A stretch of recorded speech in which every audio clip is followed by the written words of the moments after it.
Welcome to Elisha's Space, where we are delighted to have Wanda Washinton, the founder of His Royal Daughters and Son Ministries, as our guest. Together, we will share our personal journeys as survivors of domestic violence and discuss how we manage to emerge stronger on the other side. Discover the warning signs experienced in our relationships and listen to our stories of transformation from survivors to conquerors. Hello, audience of Elisha Space. It's such a great pleasure to have you join us for another fantastic episode. Today, I have Wanda Washinton with us today, where we are having a challenging conversation around our own individual stories of domestic violence and how we came from that. It's very interesting because my experience really changed the trajectory for me regarding my career and me going full circle into this world of going into therapy or counseling. In the beginning, if you were to say like 30, 40 years ago, this is something I was going to do, I'd be like, no, I'm not. But because of my journey and what I went through, I'm now in this space and I absolutely love it. I feel like I'm living my purpose. It's a similar story for Wanda. She is the founder of His Royal Daughters and Sons Ministries. And that ministry talks about helping you be your whole authentic self.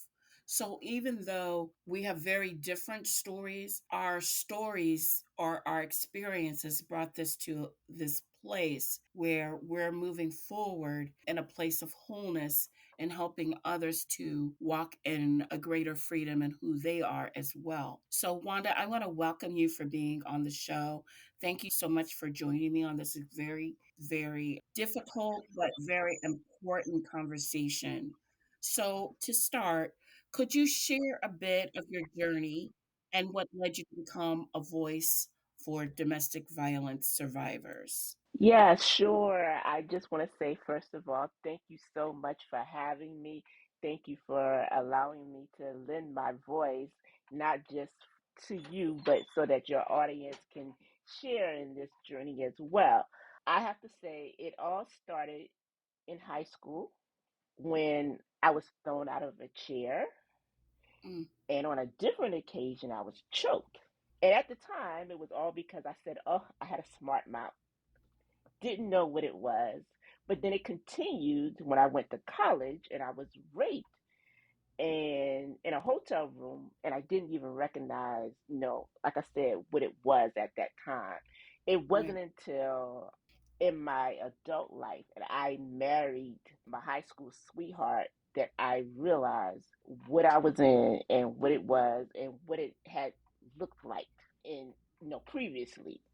And it was a short-lived marriage, and it was annulled as quickly as the ceremony took place, and it was the catalyst for what we now know as His Royal Daughters and Sons Ministries. It took a minute to get here. It was on the day that I got married to this person. I can remember it clearly. I was standing outside in front of a car, but I was just standing there looking in my purse, and I heard somebody say, "You sure you want to do this?" But there was nobody standing there, Right, right. and I'm like, "What you mean? Who am I talking to?" And I'm like, "Yes, I am sure I want to do this. I want to do this." And they're like, "Well, I'll just be here for you when it's over." And I'm like, "That's weird." Mm-hmm. What I now know, though, but that's my bubble gut. I call it my bubble gut. That is my intuition. That is God speaking to me in a small, still voice, Mm-hmm. in a voice that I had not heard before, but it was strong enough for me to hear it then. And I was like, oh, okay, all right. I'm like, this is going to last a long time. So it's going to, I'm not going to have to come back. But, like I said, it was a short lived thing. And I did have to come back and bow down and recognize who he is and who he's called me to be. And in 2017, he called me to do this ministry, his Royal Daughters and Sons ministry. I find it interesting, Wanda, because it sounds like there was some sort of a grooming process that took place in high school. Yes, yes, yes. And like I said, I didn't know it. I just thought, okay, all right, I'm a teenager. I have a smart mouth, so Mm-hmm. I didn't think anything of it. Even now, just now, it got downloaded to me that when I was going to the prom, there were things because I went with other people. He got offended by that, but I'm like, but it is what it is. And even though other people were around me at the time, I don't think I really shared all of that before. Mm-hmm. So I thank you for the opportunity to allow me to do that. Yeah, no, I agree. There was a grooming process that was going on, and I didn't even recognize what it was. This is why I think, audience, it's so important to have these conversations Yes, with our youth because they don't know. It's so right, innocent. They don't know. Even times where you said that you were raped, but you didn't even know you were raped.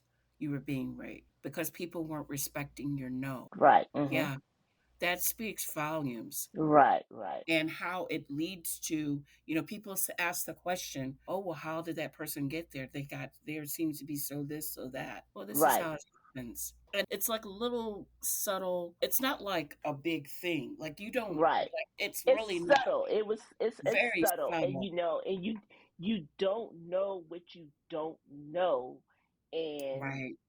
this was all under the guise of I had just learned to drive, so of course I want to drive everywhere, but Mm-hmm. I Mm-hmm. drove to a place that I didn't know where I was going, but they knew where I was going, Mm-hmm. and I'm like they isolated me in this place where nobody knew where I was. And back then this was the time before cell phones. Right. Or they were there, but they weren't as prevalent as they are now. So it's like, what am I going to do? Who am I going to call? I don't know. I don't even know where I Mm-hmm. am. And I felt like, yeah, I said no, and they didn't respect the no. Mm-hmm. And I know it now that, yeah, I was being raped. Mm-hmm. And I'm like, oh wow. Now looking at it in hindsight, this was all back before the days when we didn't have all of that information, but this information can be freely shared now. And I think that, like you said, you definitely need to pay attention to it. When you see someone trying to isolate you and keep you from other people, and they're trying to just keep you in their atmosphere, Mm-hmm. that's a red flag. And at the time I said, oh, I was young and dumb and didn't know what was going on, but I don't want youth coming up. You're in high school. That should be the least of your worries. You shouldn't have to worry about that. Right. You had talked about how when you were getting ready to get married, you heard a voice say, are you sure you want to do this? Hmm. And it said, well, I'll be with you through it and Yes. I'll be with you when you're After it. done with Yes. this Yes. after too. Yeah. Could you share how your faith has helped you through this journey? My faith, as you know, got me through a lot of this, especially in my adult life. And I know what worked for me doesn't work for everybody else. Everyone has to go through their own journey. But I think that when you have just a tiny bit of faith, a Mm-hmm. mustard seed of faith, it's going to take you a long way.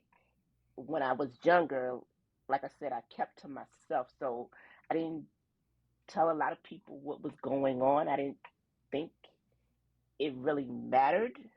But, I know that even when we think that no one is praying for us and no one is watching us, someone's praying for us and someone's watching us. And I know that that happened because I'm still here. Mm-hmm. I know that the things that happened to me could have gone another way. Right. And then there are some people who have gone through domestic violence, and they're not here to tell that story. Right. But instead, there are angels looking down on us and propelling us and helping us to get through and get over the domestic violence. But know that that's a part of our journey. So we have to go through it, but we just can't just, just jump over it and act like and go on to the next thing without recognizing that that's a part of our journey. Sharing a little bit about my story, I know the day, I think, yeah, you know the story though, Wanda, is because we've talked about it so many times, but Mhm. the last day we were together, he was upset with me because I paid for the twins' camp tuition and he wanted to use the money for drugs. Oh. And so he was, I don't know what the word is at the top of my head, but whatever that word is, that's what he was on. That's what it was going on. Mhm. And it was almost as if, I don't know if it was an angel or, if it was God himself. And he was telling me what to say, where to go, because he even had put a knife to my throat, put his hands on my neck like he was Uh-huh. strangle me. It was, and I'm trying to navigate, trying to keep him calm while at the same time protect the twins. Mhm. And one twin was trying to climb out of a window to get me help. And Okay. the other twin, they're six. They've been six for 6 weeks. So they're really five. The Mhm. other twin was hiding under the bed, afraid he was going to be next. Wow. And so the way that it affected my faith is it helped me stay alive.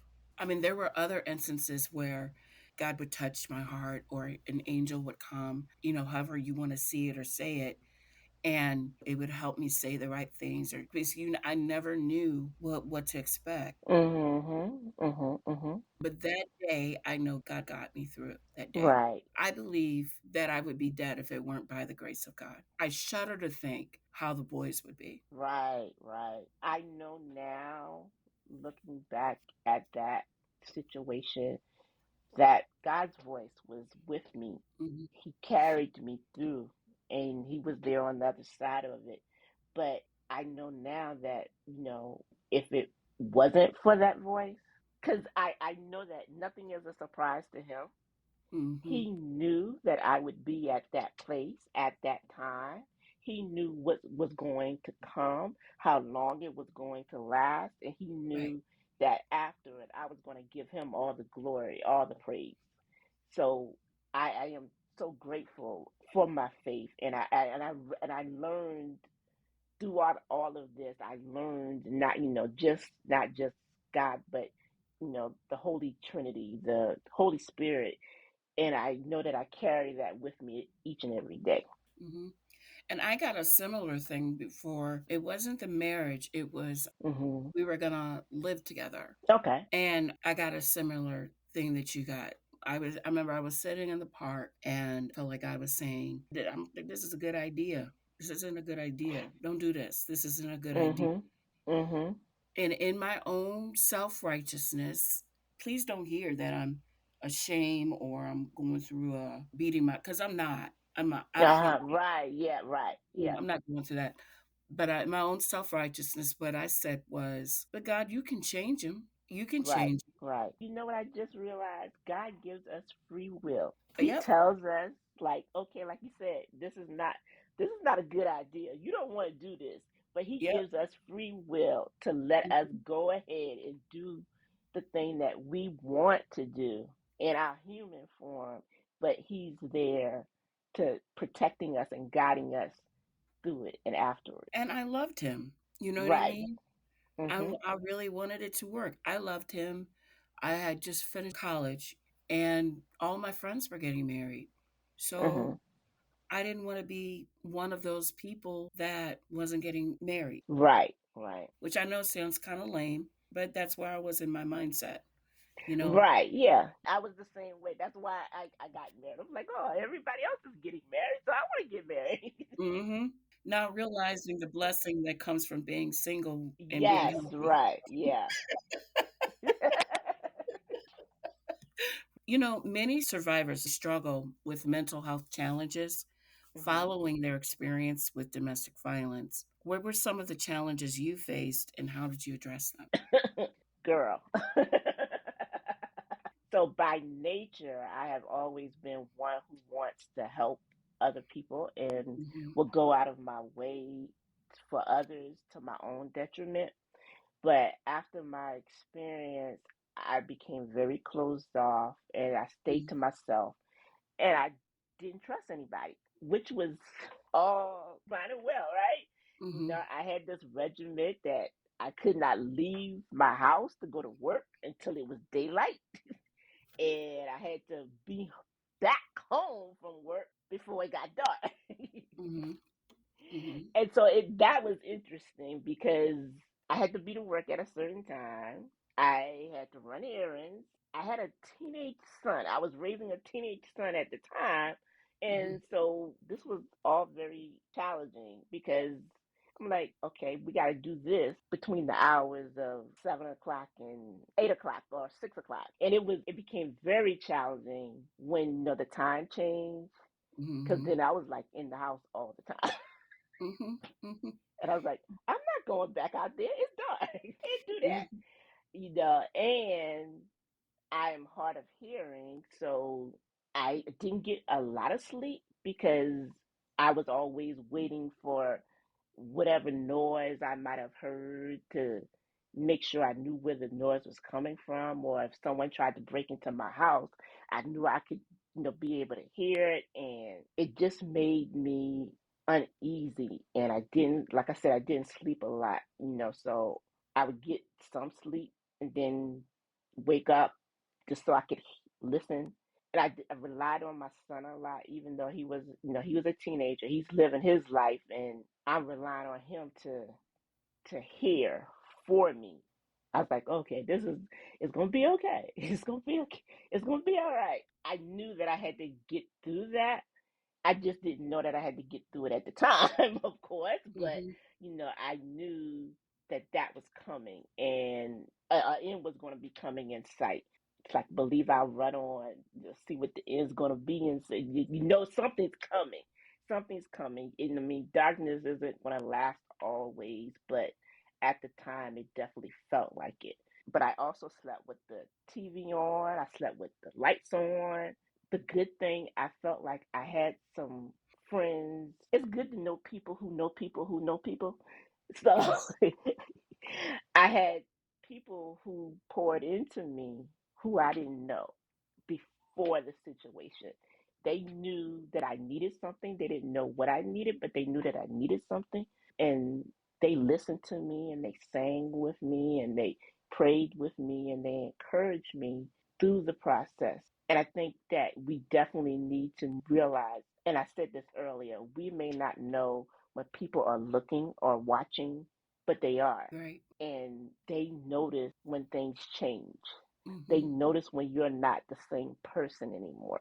Hmm. And they're going to do what they can to help you. Not everybody will do it, but there will be some Right. who you will be surprised that will come to be your angel, to be your aid in the time of need. Absolutely. So I had similar, not the same, of course, but similar. Sudden noises would just take me to another place. Right. I also slept with the light on. I also slept with the TV on. I had the twins in different types of activities and things like that, Boy Scouts. So, those things happen in the evening. So we were doing that kind of stuff. But I always was like looking like this feeling of dread. I mean, it was classic PTSD. Mhm. The Mhm. feeling of dread or something was always trying to come at me, always feeling like I have to look over my shoulder. It was a lot to deal with. And it wasn't, I know you didn't touch on your son, but I can say this about the twins. The twins were recovering too. Mhm. So Right. trying to help them understand, because remember I said they were young. And so things Right. happening that they didn't understand. And I didn't want them to think that what they viewed was healthy when it was really unhealthy. Mhm. So Mhm. going through all those things. So it was a lot regarding the mental health challenges. My mental health journey it didn't start audience with counseling. It started with a support group. And then from the support group, it went to, I think it went to a coach, and then it went to a therapist. And then I went back to a support group setting. So my journey, like most people's journey, was different. Right, right, right. But I was very much in survival mode. Right. Yes, yes, yes. I learned through this all through knowing other people who knew other people. Mm, I like you, I went through knowing a community of people, coaches, counselors, right. and The church, even pastors, right, yeah, friends. right, and Mm-hmm. right, Mm-hmm. and I think even still learning to go through it, I learned that I have to love me. Right. And that was important because in order for me to get back to being the person that I was, I have to, not just lean on me. I have to trust me. I have to know who I am. I tell people, know thyself, love thyself, Mm-hmm. because nobody else can do that the way you can do it for Right. yourself. Even though my son was a teenager at the time, I think it kind of messed with him a little bit because he saw someone he's not used to seeing. Right. He didn't share that with me, but I know that it could not have been easy for him Mm-hmm. because I'm not the mom that he's used to. Mm. And I do know he did feel abandoned in a sense because I Right. couldn't be there. And I think too that they do feel, because I can confidently say that about the twins, is that Mhm. to a degree they felt a sense of abandonment because I picked up more. You have to work more. Right. Yeah. You have to maintain a home more. So yeah, it was a lot. It A was a lot. lot that Yes. you had to deal with. We have discussed community and how important community has been. When you have undoubtedly faced moments of despair and hopelessness, what words of comfort from scripture or your faith provided solace during those times? Let me say, first off, there was a time when my ex had gone to Hopewell, Virginia, which is down south. And I don't know exactly what all happened, but my car got impounded. Mm-hmm. I was in a training in West Virginia, but luckily a friend of mine, she was in a training in West Virginia. We were in the same place. So she Mm-hmm. was able to bring me back, and another friend picked me up, took me to Hopewell, and also helped me to begin divorce proceedings all in that same in one day. And the scripture that I leaned on was Jeremiah 29:11. For I know the plans I have for you, declares the Lord, plans to prosper you and not to harm you, plans to give you hope and a future. And even also in another scenario, I was going back and forth to court. I relied heavily on Psalms 91:11, for he will command his angels concerning you to guard you in all your ways. And what helped for me is at some point it clicked that I need to make these personal to me. Mm-hmm. Mm-hmm. And I'm like, you know what, God, I know you got plans for Wanda. And Mm-hmm. once I turned those scriptures and made them personal to me, it was like a light bulb click, and I was calm. The anxiety went away. The woe is me went away. Mm-hmm. I just didn't have that feeling of dread anymore because I'm like, I'm like, God, you did all this for me. I got angels in front of me and back of me. Mm-hmm. I mean, there was a time when they were like, you should look into another location, and I was like, but I got angels here. I got angels in front of me, on back of me, on the side of me. I am covered. Mm-hmm. I got angels on top of me. I'm like, I'm covered. I'm good. And just knowing those scriptures and even some songs that I listen to, No Greater Love by Smokey Norfolk, every day, And at the time, I was taking the metro into work because couldn't drive. I just couldn't drive, and I would listen to it on the way in. I would listen to it when I got to work. I would listen to it throughout the day. Mhm. and on my way home. And I'm like, I'm gonna, after all of this is over, I'm gonna have a testimony. And I'm like, and just I will share my testimony anytime I get a chance. Mhm. Because I know Mhm. he brought me through. Amen. I think it was similar for me as well, Wanda. It was Yolanda Adams, "The battle is not yours, it's the Lord's." That got Right. me through. Hmm. It was also "No weapon formed against you shall prosper. Okay. All right. Every tongue that rises up against you shall fall." Right. And it was a spiritual thing. I know we're talking a spiritual thing, but I also have to say my children were a big reason to help Hmm. Hmm. because I knew I didn't want to stay in that situation. My children were a big Hmm. reason why I left as well. Why I left and they left with me. Right, right. Yeah. I had a similar scenario. So I was at home and my ex decided he was going to hide in my backyard, unbeknownst to me. And he did want to do me harm, but I'm like, I was going through my sliding glass door, saw him. I went out, stuck my head out, and I saw him, and went back in. And at the time, I had a door that was very hard to close Hmm. because it got stuck. But for some reason, that particular day, it closed with no problem. I closed it, locked it, and ran upstairs because in my mind, I couldn't let my son come downstairs and find me down there.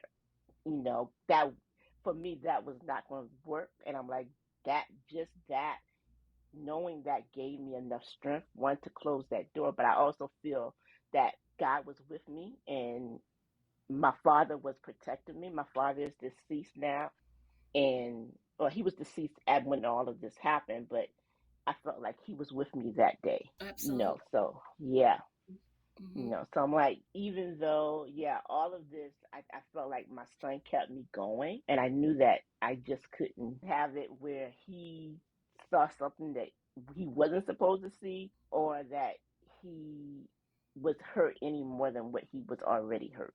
Right. Absolutely. Forgiveness is a big way for a survivor to move Yes. forward. What's your story around forgiveness and how did you get to that place? I realized for me, I needed to forgive him. It doesn't mean that I forgot it, Right. but I needed to forgive him for me to be able to move on, for me to be able to start my process of growth and getting back to who I was. I would need to forgive him. And I knew that I was angry, I was hurt, I was ashamed, I was all those things that I never thought I would be. And even I remember when I was going to court, because like I said, the marriage was annulled. It was short lived, but I had to go to court to get protective orders. And even during that time, the victims' rights specialist was like, I need you to calm down. And I'm like, I am calm. She's like, no, you really aren't. You don't see yourself right now. You're like ready to bust a gut. So we don't want you to go off on the deep end. We just want you to stay calm so that you can get your protective order. And I'm like, but I'm fine. There's nothing wrong. But I know now, she was saying, no, you are very angry and it's coming out, and we need you to get control of it. And I didn't know how to get control of the anger. And like I said, I had the people who didn't know my situation but knew I needed help.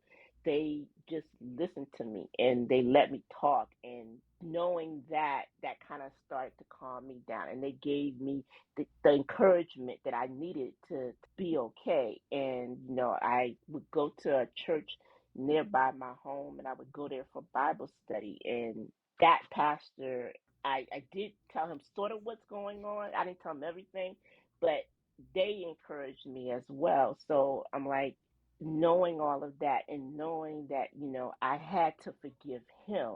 He might have thought what he was doing it was what he wanted, and he felt that it was the right thing, but it was not. You don't have to force anybody to be with you. You Right. shouldn't have to force anybody to be with you. But I knew that, yeah, if I needed to get back to who I was, and in order for me to do that, I was going to have to forgive him. So it took a minute. It wasn't overnight. By no means, it didn't happen overnight. It probably took it took a while before I could forgive him.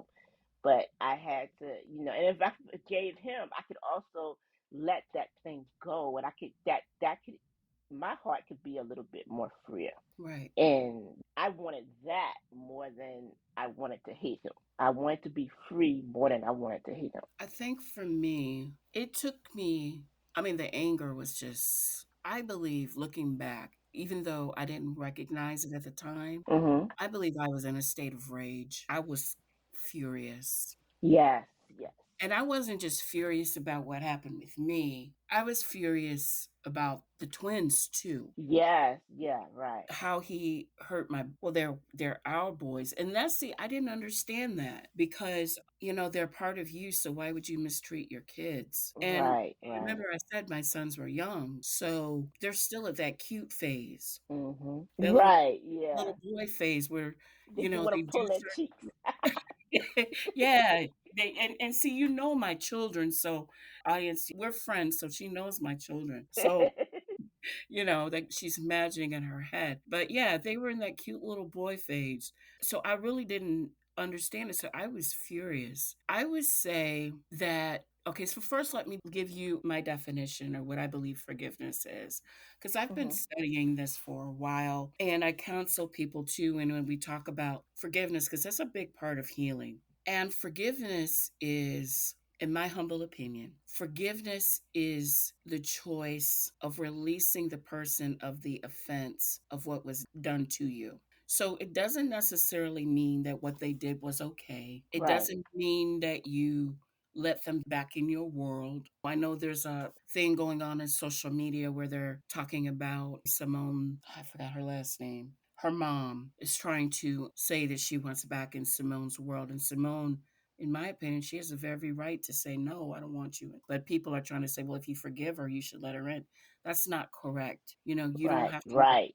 women Correct. who Right. unhealthy to you, who are not nourishing to you, who mean you harm. It's kind of like if someone tries to take your life and, well, in my situation, if someone tries to take your life and you forgive them, does it mean you let them back in so they can try to take your life again? I would say not.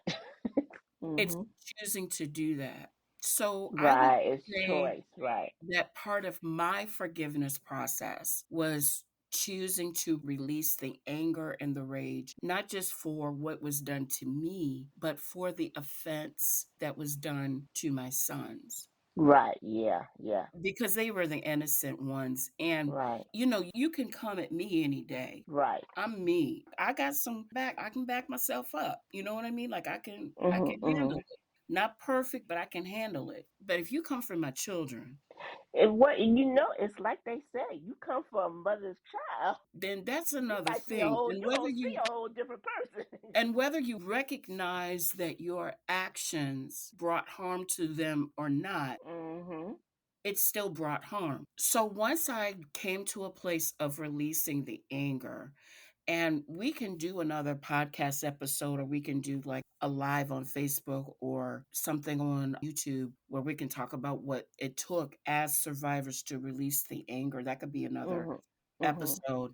Once I got to that place, then I was able to forgive. Right. And I know that I was able to forgive because I got a call from his sister a few years ago. Mhm. And she called to ask for forgiveness. And I was already in a place of forgiveness. Like I had already Mm. felt that I was in Mm. a place of forgiveness. So it was Mhm. easy to do. I'll tell you what wasn't easy to do was me forgiving myself because I knew better. Yes. Yeah. That right there. Yes. Because I knew better. And that took a while. And audience, what was I forgiving myself for? Man, I was forgiving myself for even being in that situation Mhm. because I was on a trajectory. I was going forward. I mean, I had everything career wise, social wise, family. I mean, I was doing great. And then I let this person, and like I said, I fell in love. And it took me a long Right. time Right. to forgive myself because this was so much out of my element. And looking back, yes, there was grooming. And I would say I experienced grooming from childhood of different types and different forms. Most of mine was emotional and verbal abuse, to be quite frank. And that's how I got into that place. But me forgiving myself was the biggest thing. And once I did the steps of me forgiving myself, that's when I was able to embrace me, love me, care for me, Right. Yes. Correct. establish Yeah. better boundaries and things of that nature. It put me on a new path on my career, and greater favor was coming to life within me. It's like the unforgiveness was a wall and it hindered me from Right. on the other side of what was good past that. Forgiveness got me from a place of being a survivor to being someone who is thriving and overcoming. Right. Yes. Yes. Yes. Yes. I think Mhm. though it's easy for women or individuals who've been in a domestic violence situation. I feel like to forgive our abuser Right. than it is for us to forgive ourselves. Hmm. But it is a process. Hmm. It's like it's not like one, two, three.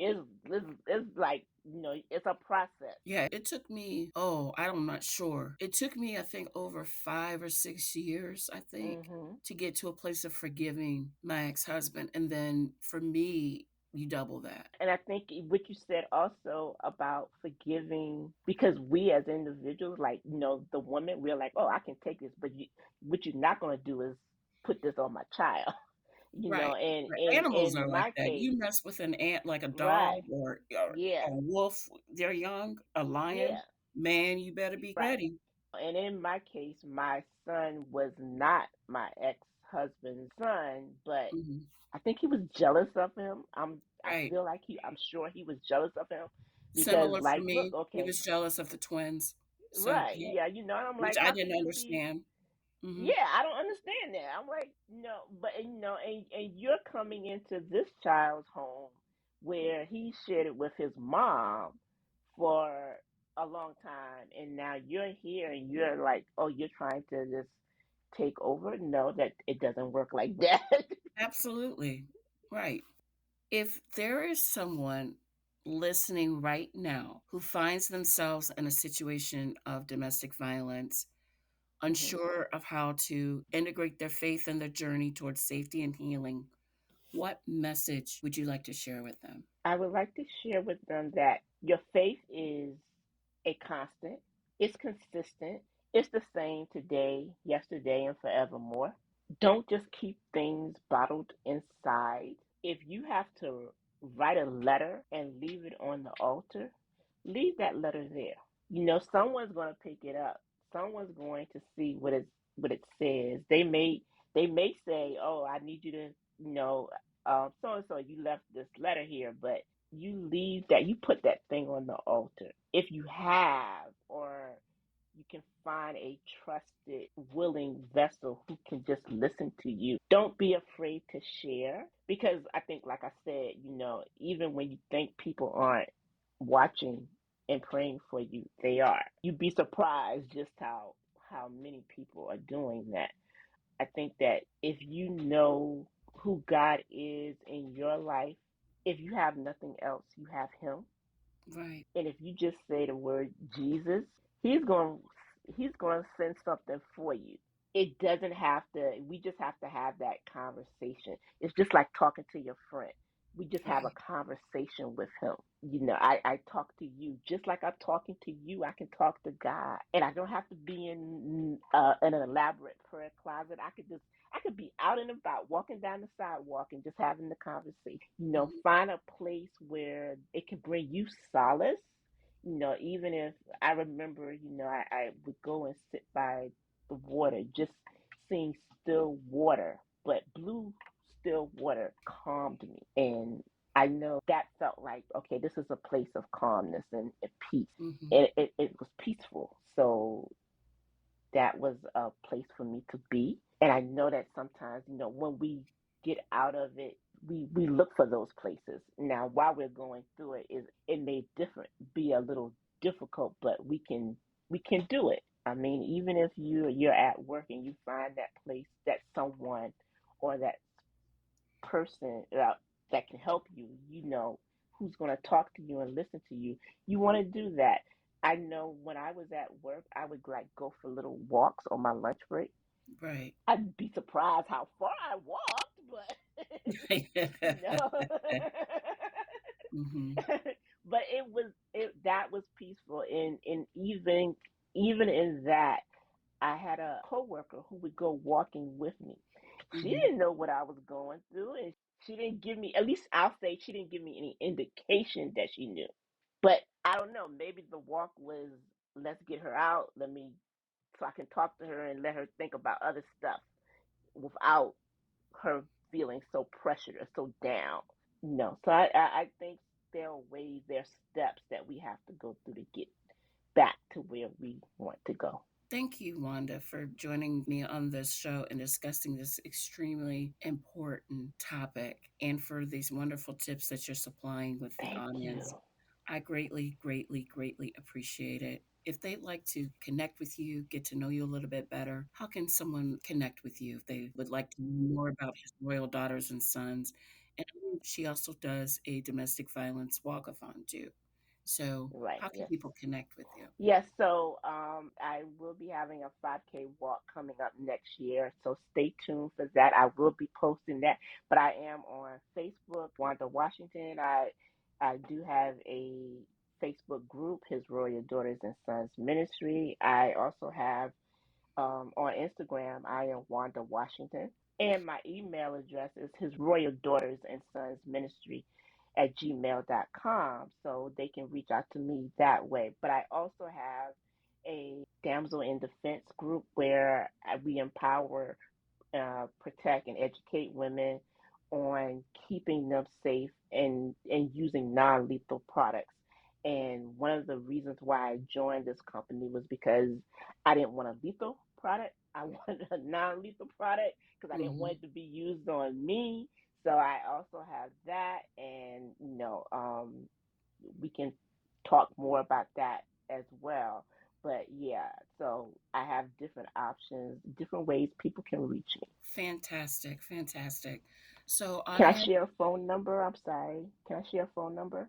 sure, of course you can. Go ahead. Uh, yes. And they can also call me at 571-403-1392. Okay. Thank you so much. So, audience, what I'll also do is, of course, all of Wanda's information will be where it will be in the show notes. So, make sure Yes. that you check that out on the show notes if you want to connect with her, learn more about those items that she talked about, learn more about the walkathon. We'll learn more about the different non lethal products that she has. And I thank you for joining me. I thank you for having me. Thank you. Thank you. You're so welcome, Wanda. It was a pleasure. So, audience, my word for you is where you start is not where you stay.